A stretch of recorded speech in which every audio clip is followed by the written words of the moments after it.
Assalamualaikum warahmatullahi wabarakatuh dan selamat pagi Ibu dan teman-teman sekalian. Waalaikumsalam warahmatullahi wabarakatuh. Pagi luar biasa atas semangat. Jadi kembali lagi dengan kami kelompok 1 yang akan membawakan tentang materi harmoni dan keberagaman. Dan kembali lagi dengan saya yaitu Ayah Fitri dan anggota saya Jessica. Saya Jasmine Firdausi Rama. Kami mohon izin melanjutkan presentasi kami kemarin yang belum sempat selesai. Jadi materinya akan dilanjutkan oleh teman saya Jasmine Firdausi. Jadi saya akan melanjutkan penjelasan dari Alia, yakni manfaat menjaga harmoni dalam keberagaman. Yang pertama, manfaat selanjutnya yakni meningkatkan kerjasama dan kolaborasi. Ketika masyarakat dapat hidup berdampingan dengan saling menghargai perbedaan, maka terciptalah suasana yang kondusif untuk bekerja sama. Nah, dari bekerja sama inilah masyarakat dapat mencapai tujuan bersama secara lebih efektif. Karena keberagaman justru dapat memperkuat ikatan sosial masyarakat dalam mencapai tujuan bersama. Selanjutnya yakni meningkatkan keamanan dan kesejahteraan. Ketika keberagaman dalam suatu masyarakat dapat dihargai dan dihormati, maka terciptalah suasana masyarakat yang saling mendukung. Suasana masyarakat yang saling mendukung dan mengurangi angka diskriminasi ataupun konflik yang terjadi di lingkungan masyarakat. Oleh karena itu, masyarakat dapat berkegiatan ataupun beraktivitas sehari-hari seperti bekerja, sekolah, ataupun beribadah dengan aman dan nyaman tanpa rasa takut. Karena berkurangnya angka diskriminasi ataupun konflik, hal tersebut dapat menimbulkan peningkatan stabilitas sosial, mengurangi ketegangan, dan juga mendorong untuk terciptanya lingkungan yang aman untuk masyarakat. Selanjutnya, kita ke materi berikutnya, yakni pentingnya memahami dan menghargai keberagaman. Penting sekali bagi kita untuk memahami dan menghargai keberagaman sesuai dengan nilai-nilai Pancasila yang ada, agar kita dapat berpikir, bersikap, sekaligus bertindak sesuai dengan nilai-nilai Pancasila yang ada tersebut. Jika kita sudah memahami dan menghargai keberagaman, maka akan terciptanya hal-hal berikut. Seperti yang pertama, tercipta rasa saling menghormati antar sesama. Ketika masyarakat dapat memahami dan menghargai keberagaman, maka muncullah rasa toleransi. Nah, dari rasa toleransi ini, maka dapat mengurangi potensi konflik karena masyarakat merasa diterima dan dihargai oleh perbedaan yang ada. Terus itu karena potensi konflik berkurang, masyarakat ini jadi mau untuk lebih terbuka dan mau untuk bekerja sama di dalam masyarakat. Hal tersebut dapat menimbulkan suasana yang harmonis dengan hidup yang sejahtera. Selanjutnya ada meningkatkan kerjasama di antara kelompok masyarakat. Keberagaman dalam masyarakat dapat dimanfaatkan untuk untuk kemajuan bersama. Untuk kemajuan bersama, masyarakat yang dapat memahami dan menghargai keberagaman akan lebih mudah untuk berkolaborasi dan juga bekerja sama untuk menghasilkan hasil produktivitas dalam masyarakat, karena mereka ini saling melengkapi dan juga saling menggabungkan keahlian mereka yang berbeda tetapi dengan tujuan yang sama. Selanjutnya ada meningkatkan kualitas hidup. Kualitas hidup masyarakat itu dapat meningkat karena adanya yang lebih harmonis, aman, dan saling mendukung yang diciptakan oleh rasa toleransi dan saling memahami antar masyarakat, yang dimana masyarakat ini mau bekerja sama tanpa memandang perbedaan itu sebagai hambatan, namun memandang perbedaan sebagai kekuatan. Dan yang terakhir yaitu menjamin keberlangsungan kehidupan yang lebih baik. Masyarakat yang memiliki rasa toleransi tinggi itu akan lebih mampu untuk menanggapi perubahan atau tantangan yang terjadi di lingkungan global.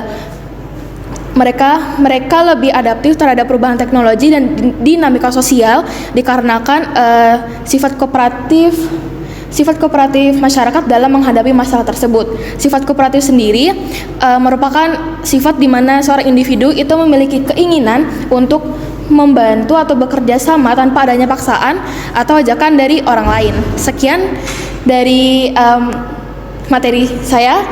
Selanjutnya akan dijelaskan oleh Angel. Oke, lanjut. Setelah kita mendengarkan materi dari Jasmine, kita akan membahas dua poin, yaitu ada faktor penghambat dan faktor pendorong. Kita bahas pertama faktor penghambat dulu. Di faktor penghambat ini saya akan menjelaskan 3 poin, yaitu ada egoisisme, ada etnosentrisme, dan ada eksklusivisme. Yang pertama itu ada egoisisme. Jadi egoisisme ini di mana sikap atau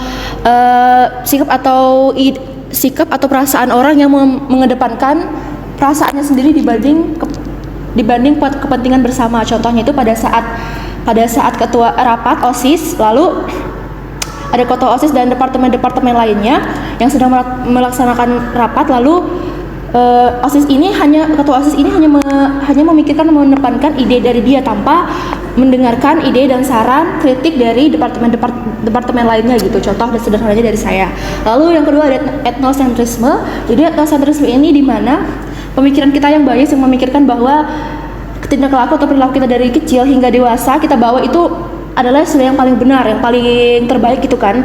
Contoh sederhananya pada saat makan Jasmine dan saya menggunakan sendok dan Jasmine menggunakan tangan.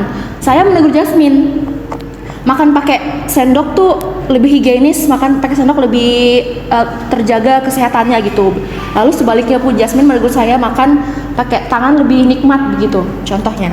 Lalu lanjut ke eksklusivisme. Jadi eksklusivisme ini di mana individu atau kelompok yang merasa bahwa kelompok dia itu yang paling superior gitu, yang paling benar gitu. Nah, kelompok ini terkadang tidak terbuka kepada kelompok-kelompok lain. Nah, dia hanya menutup diri pada kelompok-kelompoknya sendiri. Contohnya itu ada pada, kita ambil di agama Islam. Nah, jadi di agama Islam itu ada lagi di dalamnya organisasi-organisasi. Kita sebut aja organisasi A dan B. Lalu kita ambil organisasi A.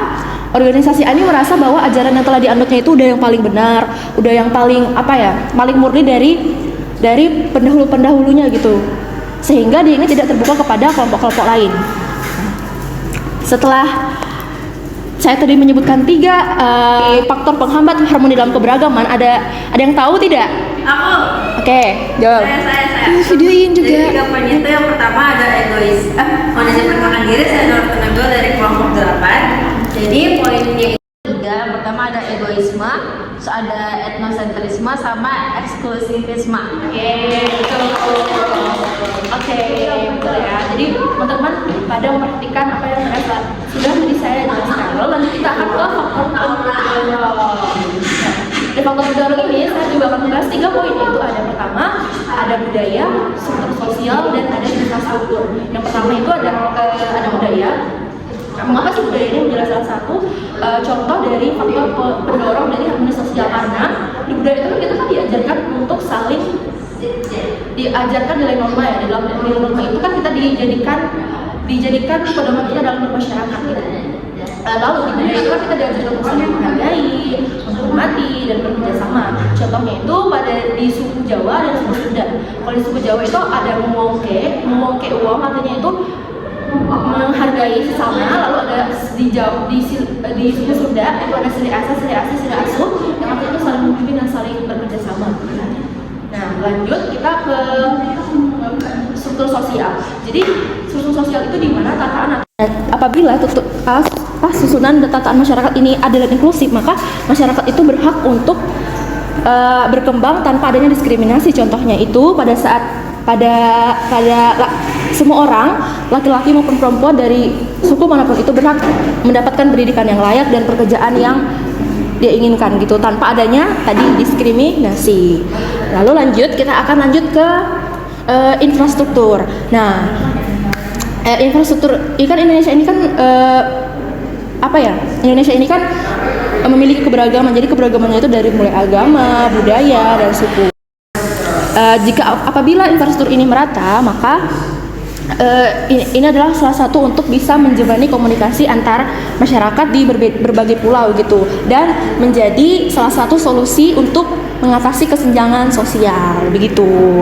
Nah, sekian dari saya. Kita lanjutkan ke moderator. Baik, selesailah presentasi dari kelompok 1. Terima kasih untuk ibu dan teman-teman yang sudah mendengarkan. Kami mohon izin undur diri. Wassalamualaikum warahmatullahi wabarakatuh, dan selamat pagi ibu dan teman-teman sekalian.